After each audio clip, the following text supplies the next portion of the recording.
சுரா கைடு 10ஆம் வகுப்பு பொதுத் தேர்வுக்கான புதிய பதிப்பு தற்போது பரபரப்பான விற்பனையில். மாணவர்கள் பொதுத் தேர்வில் அதிக மதிப்பெண் பெற உடனே வாங்குங்கள் சுரா கைடு. வங்கக்கடலில் புதிதாக உருவானது குறைந்த காற்றழுத்த தாழ்வு பகுதி. அடுத்த 2 நாட்களில் ஆழ்ந்த காற்றழுத்த தாழ்வு பகுதியாக வலுப்பெறக்கூடும் என இந்திய வானிலை மையம் கணிப்பு.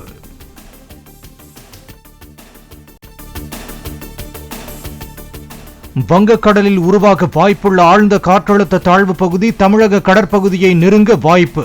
இந்திய வானிலை ஆய்வு மையம் தகவல்.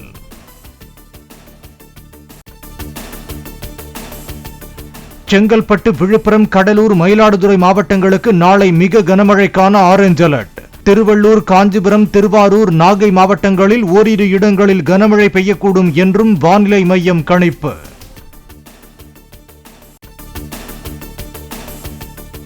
செங்கல்பட்டு, திருவள்ளூர், காஞ்சிபுரம், கடலூர், விழுப்புரம் மாவட்டங்களுக்கு டிசம்பர் 18ஆம் தேதியன்று மிக கனமழைக்கான ஆரஞ்ச் அலர்ட். ராணிப்பேட்டை, திருவண்ணாமலை, வேலூர், அரியலூர் உள்ளிட்ட 6 மாவட்டங்களிலும் கனமழை பெய்ய வாய்ப்பு.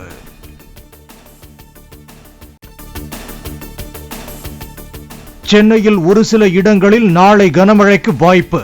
வரும் 18ஆம் தேதியன்று பெருநகரில் ஓரிரு இடங்களில் மிக கனமழை பெய்யக்கூடும் என ஆரஞ்ச் அலர்ட் விடுத்தது வானிலை மையம்.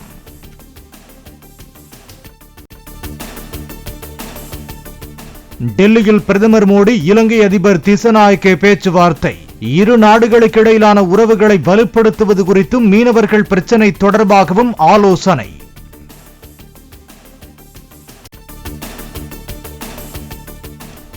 ராமேஸ்வரத்திலிருந்து இலங்கையின் தலைமன்னாருக்கு விரைவில் பயணிகள் கப்பல் போக்குவரத்து. இலங்கை அதிபருடன் ஆலோசனை நடத்திய பின் பிரதமர் நரேந்திர மோடி அறிவிப்பு.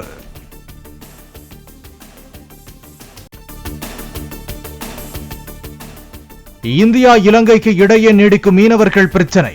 நீடித்த மற்றும் நிலையான தீர்வை காண விரும்புவதாக இலங்கை அதிபர் திசநாயக்கே உறுதி.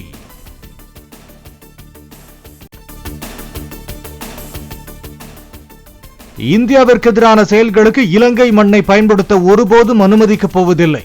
டெல்லியில் பிரதமர் மோடியுடனான சந்திப்பிற்கு பிறகு இலங்கை அதிபர் அனுரகுமார திசநாயக்கே உறுதி.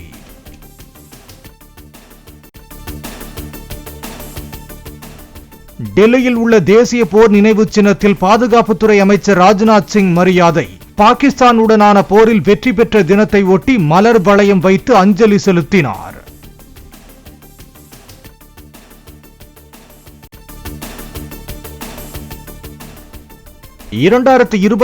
ஆண்டு மார்ச் 31ஆம் தேதிக்குள் நாடு முழுவதும் நக்சலைட்டுகள் ஒழிக்கப்படுவார்கள். சத்தீஸ்கரில் பேசிய உள்துறை அமைச்சர் அமித்ஷா திட்டவட்டம்.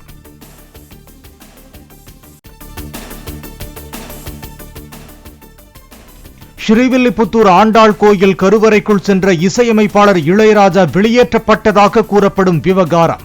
அர்த்த மண்டபத்தில் மடாதிபதிகள், அர்ச்சகர்கள், பரிசாரகர் தவிர மற்றவர்களை உள்ளே செல்ல அனுமதிக்கும் வழக்கம் இல்லை என அறநிலையத்துறை விளக்கம்.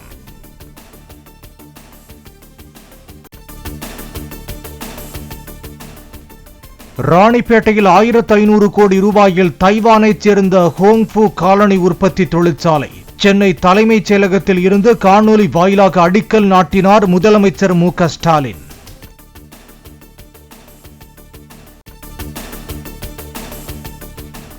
உலக செஸ் சாம்பியன் பட்டத்துடன் தாயகம் திரும்பினார் இளம் வீரர் குகேஷ். சென்னை விமான நிலையத்தில் ஏராளமானவர்கள் திரண்டு வாழ்த்து முழக்கமிட்டு வரவேற்பு.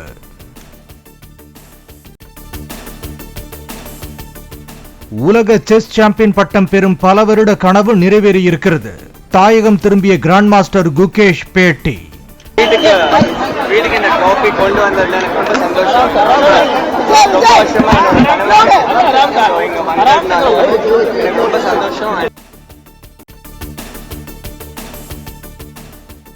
பென்சல் புயல் வெள்ள நிவாரணம் 2000 ரூபாய் கோரி 10க்கும் மேற்பட்ட கிராம மக்கள் சென்னை புதுச்சேரி தேசிய நெடுஞ்சாலையில் மறியல் போராட்டம். திண்டிவனம் அருகே மக்கள் போராட்டத்தால் சுமார் 2 கிலோமீட்டர் தொலைவுக்கு அணிவகுத்து நின்ற வாகனங்கள்.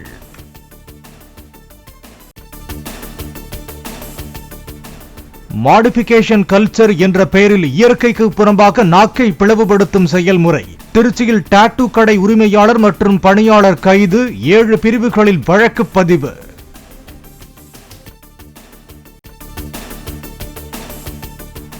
தமிழக சிறைகளில் கைதிகள் தயாரித்த பொருட்களை விற்பனை செய்ததில் 14 கோடி ரூபாய் அளவுக்கு முறைகேடு என சிஏஜி தெரிவித்தது தொடர்பான வழக்கு.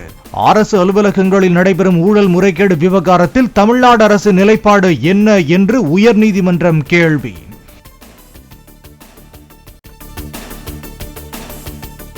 கிறிஸ்துமஸ் பண்டிகைக்கு முதல் நாளான டிசம்பர் 24ஆம் தேதியன்று கன்னியாகுமரி மாவட்டத்திற்கு உள்ளூர் விடுமுறை. மாவட்ட ஆட்சியர் அழகு மீனா அறிவிப்பு.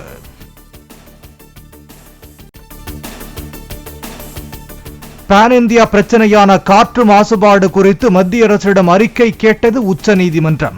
காற்றின் தரத்தை பொறுத்து அனைத்து மாநிலங்களிலும் காற்று தர மேலாண்மை ஆணையம் போன்ற அமைப்பை உருவாக்க வேண்டும் என்றும் கருத்து.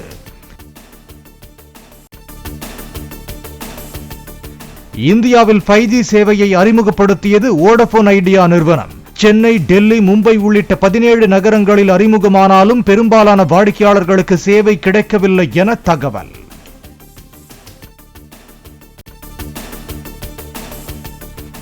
பிரிஸ்பேன் டெஸ்டில் முதல் இன்னிங்ஸில் 445 ரன்களுக்கு ஆட்டமிழந்தது ஆஸ்திரேலியா.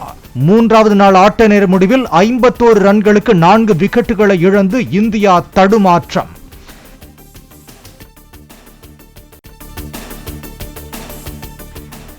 இந்திய வேகப்பந்து வீச்சாளர் ஜஸ்பிரீத் பும்ராவை குரங்குடன் ஒப்பிட்டு வர்ணனை. எதிர்ப்பு எழுந்ததால் தொலைக்காட்சி நேரலையில் மன்னிப்பு கோரினார் இங்கிலாந்து முன்னாள் வீராங்கனை.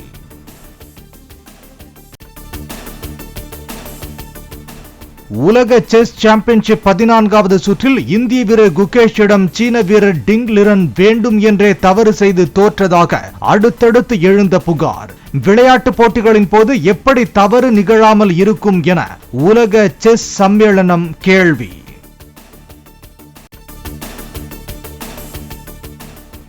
வீட்டிற்கு முன் செய்தி சேகரித்த போது தாக்குதலுக்கு ஆளாக்கி மருத்துவமனையில் சிகிச்சையில் உள்ள செய்தியாளரை நேரில் சந்தித்து மன்னிப்பு கேட்டார் தெலுங்கு நடிகர் மோகன் பாபு.